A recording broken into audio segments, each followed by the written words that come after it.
King কত উঁচুতে লাভ দেয় কিং। এই যে নাও কিং বাবু, এই যে খেলা করবেন না কিং, আসো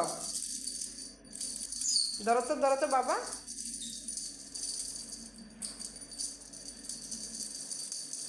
আবার ওইখানে গিয়ে লুকাই কেন? হ্যাঁ লুকানি।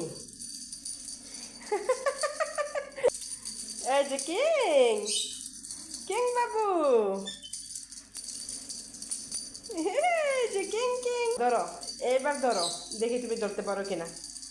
ধরো কিং, এই যে কিং বাবু, তুমি ওইখানে কেন যাচ্ছ? পর্দার পিছনে গিয়ে লুকা, পরে হুট করে আইয়া পরে খেলনা ধরে নেব।